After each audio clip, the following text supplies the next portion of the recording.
This episode is brought to you by War, starring Jet Li and Jason Statham, in theaters August 24th. Get ready for war. On August 24th, Jet Li and Jason Statham are at war. You and I are gonna finish this. Rated R in theaters August 24th. Hey, what's up, everybody, and welcome to The Stack. I'm Alex. I'm Justin. I'm Pete. And we got finger guns We today, are making so fun of stay you. tuned. Pew, pew, pew. I was making fun of myself, so there we go. We're going to move on, and No victim we're here. going to move No on to the victim. finger gun discussion. It'll come back. It's going to come back later. And talk about the first issue today, latest issue of New X-Men, which is actually the conclusion of the Quest for Magic storyline. I thought it was awesome. I've loved this series since Kyle and Yost took over. They have had a great run. They are not afraid to change the characters, which I think hardly anybody's doing these days. Everything's got to stay status quo and whatnot. These guys, one guy used to be rock, now he's made of lava. Wow. Or magic It's rock. big character changes. Yeah. Rock to lava. That's really changing the game. And plus, God. lava is in a state of change. Ooh. No, that's true. That's true. So I'm gonna go ahead and say I didn't like this book. I Tell really the people why you're wrong. okay. Yeah. That's a good idea. I love the art. I love the way they're drawing it. I just I don't know. I always have a problem when it's like there's a huge fight going on. And it all depends on one little girl with a very small knife, and she's like, tiny Yeah, soul it's a sword. Tiny yeah, little and soul it's sword. always the same thing. It's like, Yeah. I can't do it. You have to do it. The whole fate of the world. I'm so nervous and scared. Get it together, little girl. Like, why is this always like every fight is on? You know, it all depends on a little girl with a little knife. Here's why I'm surprised you didn't like it, Pete. Okay. There's a lot of action. There's a lot of action. Yes. There's a giant robot fighting hundreds of demons. Blood. There's a lot of Blood all blood. I over do the like place. all those things. People getting ripped to Wolverine shreds. was Wolverine No, was there. it was in there for like a second. He just Yeah. had his claws. There's so many great moments in it, though. Yeah. It's in case you don't know, Magic is Ilyana Rasputin, Peter Rasputin, who's Colossus's little sister. She died years ago. This evil demon lord is looking for her because of other continuity stuff that I'm not even going to get into because it's so complicated. Yeah, But it is very complicated. she is kind of there, but without a soul. And there's a moment in the issue where her brother, Peter Rasputin, Colossus, sees her, and that really got me. It got was me really really weird. And he says, Snowflake, can that Yeah. be you? Wow. Because you have a nickname like that, that means you are close. Well, Yes, yeah. I call Pete Snowflake. Yeah, it's true. Well, last week we learned that you guys had a brief tryst while I was out of town. Look, and, hey, sorry to keep bringing it up. Yeah, seriously, you're focusing on that. Yeah, What I had so- a problem with is all of a sudden she went from a killing machine to snowflake moment back to killing machine. I was like, Unlike you, other people have like different emotions. Oh. Like they can go between Not two just different anger. things, not just like actual rage. Yeah, Oh, like sure. people can be like, I'm happy, then I'm sad. Here's my that's where I favorite get part. lost. My favorite part of this issue is the very end when Ilyana is sitting, or Darkchild is sitting in limbo, and she says, you know, somebody says to her, "What's Yeah. next?" And she's like, "Time to get my soul back." Yeah, And I was wanted like a like a little rock riff. Oh, it's great. If they come out with an Inferno 2, I will be the happiest little goose in the entire land. Happity. The happiest. I did enjoy the end. I was like, yes, it's over. And the Thank backup story, Endangered Species, has been getting better and better with each installment. Yeah, absolutely. So That I I recommend agree. picking it up. Justin recommends picking it up. Pete says, "Leave it." you. Yep. Right? Pete? Later. Okay. Thanks We're for gonna move speaking. on. No problem. We're going to move on and talk about the latest issue of Justice League of America. This is actually the last issue written by Brad Meltzer, big-time novelist Brad Meltzer. Big time novelist. Big time. Yeah. What do you think about his entire run so far? I mean, as this is the conclusion, do you think it satisfying first 12 issues? Yes. Yeah, I thought it was great. I really enjoyed every single issue, and the artwork's fantastic. I really like the way it was drawn. I think we learned a lesson here. It's like, even if you're a robot, you can't ignore girls. You know what I mean? I think that's a great... Yeah, that's a really good lesson That's for a all of our For viewers. all, everybody. Even if you're a robot, you know, if someone needs, you know, a little FaceTime, you give it to them. That's It's a good lesson. Yeah, truly I think 12 important. issues leading up to that. Yeah. That's his my moral. point. Yeah. That comes up in a lot of his big time books as well. I don't know. This run I thought went up and down a lot. Like the first arc, all about the Red Tornado, like it was good at the beginning and then it really nosedived. And this issue, kind of, it's a sum up issue and it's like little bits here and there. Red Tornado, he's soulless. Yeah, we get it. He's a robot. We bend it. And then all this. It's nice when Red Arrow and not to ruin the whole thing and Hawkgirl they hook up, which was kind of exciting because they've been building toward that. They totally bang hardcore. Yeah. Yeah, we'll tell you about it. Email us. We'll tell you all about it. I'll send you my fan fiction. This is a beginning to get awkward. A little bit. Beginning. It's what he is doing here is he's more creating a bridge between his run and is it Dwayne McDuffie is taking over. I think so. Yeah. Yeah, taking over the next run. So he's creating a little bit of a bridge there for the characters. Yeah, there's panties. I just pointed them out. Thanks, Justin. Well, when you're talking, I like to amuse myself. Like panties, I don't really like to bra. listen to what you're saying. I I'm was just like, making an important point, but panties. Well, Pete and I were making an important panty point as well. I think so. I got to the end of this issue and I felt like I don't know these characters at all. Yeah. You know, I mean, I know these characters because they've been around for a really long time, but 12 issues and I have no idea of the team dynamic, how everybody works together. Right. I felt like it was just starting. And all he did was rehash the stuff that he wrote in the 11 issues prior to this. He was like, oh yeah, Geoforce is kind of weird. Oh, they have a relationship building. Red Yeah. Tornado's soulless. Like, he doesn't build in any new stuff or set it up. Except for the fact that Aquaman and the Martian Manhunter are shadowy figures watching But him. which that was Aquaman? It's the real one, I think. They're bringing him The back. real Aquaman. Okay. All right. I guess we Get should excited, Aquaman fans. Aquaman fan. We're watching you.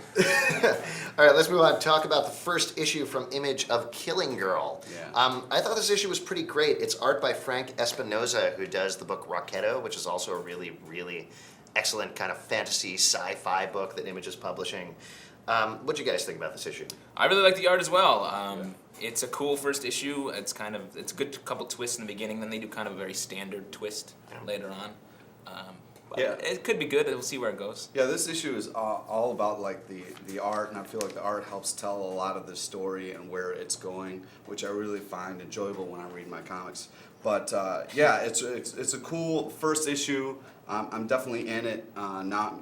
They hooked me. I'm gonna buy the second one, and hopefully it'll continue to be as solid as this one. Yeah, it's basically your girl assassin kicking butt and shooting people, but it's very, very violent. Yeah. Yeah, Pete, it's very, very violent. Yes, Yes. yes, it And is. there's only a little bit of emotion. So we're all Yeah, good. I was right on board. Really just Nice. one emotion, which really speaks to you. Yes. To your It's- tiny heart. The thing about Frank Espinoza is he does watercolors and very thick brush strokes, and that's pretty much it. So it's more a suggestion of everything that's going on than really seeing it. Yeah, But it's you can very, really very take it or nice. leave it. It's Yeah. like, maybe that's her, or maybe it's not. Yeah, I don't know. It could be whoever you want. I Yeah. mean, no. Like Chris Bachalo's art, like it's a little bit busy sometimes and hard to kind of decipher, but in general it ends up being kind of different and interesting. Yep. In terms of the storytelling, there is something halfway through that happens that I felt like, we're really going to hit this plot point. And if you know any story where it's like, violent girl with a shadowy past, you can probably guess what happens halfway through. Twin sister abducted. Yeah, there you go. But, Got it. Bam! Nailed it! But up until that point, it's definitely a good read, worth picking up, and I'm certainly on board for the second It issue. has a real old feel to it, which I also like. Yeah. I like the old timey stuff. Absolutely. One of the great things about it is it has a very sort of Raymond Chandler-esque narration going on, where you have narration and the story going on, and it doesn't necessarily match up with the images and the action that's happening in the book, which Yeah. I actually thought was really nice. It creates a nice counterpoint to it. Yeah. Image has been publishing all these books that you don't hear a lot about, but they're really good and very just like, 5 issues and then it's gone. Yeah. Like, you don't ever know. That's really interesting. I think it's nice. It's a nice way of actually trying out things and seeing what sticks with the audience, right? Yeah. Which is a totally different model from their original where they were just like, big time stuff all the time. Guys are like, Yeah, I know. Totally. That means big time to me. Screaming tense muscles. all right, we are going to move on and read a viewer mail. This is Jose from New York, and he writes in, hello, I was wondering which method of telling a big story in comics was better. The big mega event, which spans dozens of titles from the events, or from the events of a single miniseries, or the idea that each book has their own big story arc spanning the entire year and then resolving that story in the comics annual, a la the new Teen Titans. Which do you feel is the better storytelling method? And Justin, we were talking a little bit about this earlier, and you brought up a pretty good example. Well, like, it's kind of like Civil War style versus like Batman Hush, where it's like you really got to get into it and Yeah. follow it all the way out. I prefer like the Civil War style, where you can follow the one story and then pick up the different books that you're interested in.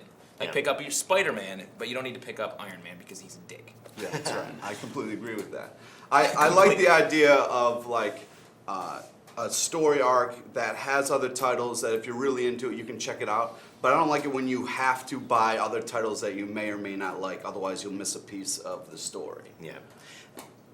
Slightly conversely, I think some of my favorite things from my childhood were crossovers from my, let's really get into my I thought childhood. you were gonna get Let's talk about it a little bit. raindrops on roses and whiskers on kittens. Yeah, like that. Yeah. It was Inferno tying into the new X-Men this week. That That's was the one of my second time you brought that up today. that I was tying it into what It's we talked amazing. about already. No, this is like a story event. Yeah, today. we're having like some sort of discussion about something. It's amazing. Unbelievable. How do we keep On this our together? discussion to show about comic books, I'm trying to discuss comic books. I'm so sorry. Uh-oh. He's getting into a different emotion here. Anger. But Inferno was something that went through all of the X-Men titles, and the thing that I thought was amazing about that really blew my mind is, in case you didn't read Inferno, and you totally should, it was demons taking over New York and slowly growing into the world, was that each title, they all had something to do with causing the big event, and it was all interrelated, and then eventually all brought them together in New York. So it was each of these different pieces from each of the different X-Men books that Inferno wouldn't have happened if they hadn't done each of those different things. Oh, cool. And I thought that was great. I love Yeah. that. And it certainly forced me to buy every single one of those books. The only thing I would say on the other end of it is there was no reason for me to necessarily pick up, say, X Factor after that. Yeah. Because, I was like, oh, cool, I'm buying X Factor to find out what happens in the story, but it wasn't like it kept me buying X Factor, which I feel like is part of the reason for doing those crossovers. And the other bummer about like the Batman Hush style is like you read the first one, it's like 2 of 12. You're like, oh god damn it, this is gonna take forever to resolve. And like the arc right after that, the Superman year-long story, which was bad. And as soon after the first 2 issues, you're like, this is bad already. Yeah, was that crap? What was his name? It was Jim Lee drew it. And it was guy who does Brian Azzarello. Yeah. Yes. And yeah, it was, that was he was crazy. like with the priest, and like then people kept vanishing. That was Yeah. Bad. And so it's kind of a tough thing. If you sign on for like a year-long arc, and there are bad parts of it, you're in big trouble. Yeah, I don't like the idea of stretching something out just to say how long it is. I would just rather have a really good story, regardless of how many issues it takes to, Oh, complete. agreed. Yeah. Absolutely. And I think there was something I was reading the other day that was saying, why not just do away for part numbers altogether? Not say part 2 of 5 or part 3 of 6 or something like that, because then okay, this isn't going to be done for another 3 issues, so I can just zone out. Trick people. Well, just Kind of a put free form. Just have. I mean, they're a sequential medium. They're a monthly sequential medium, so you know it's going to come out. You know the story is going to continue. So why bother even putting part numbers? Wow. Bam! Why even put covers? Like it's in there. Why even like just have a publish blank comic page? books? Yeah, why? Guys, why? I don't know. Let's start a revolution. Comic revolution! All right. Thank you, Jose, for writing in that question. If you have a question for us, you can do it. Ask us in 2 ways. One is give us a call at 213-291-1883, or you can write us at tips@pulpsecret.com. And either way, send us a question, and we will answer it here on the show. And Or come find us. come find where us, we are. or just beam it into our brains, and we'll answer it. Please don't. All right. Thank you guys so much, and we'll see you next week on The Stack. Thank you.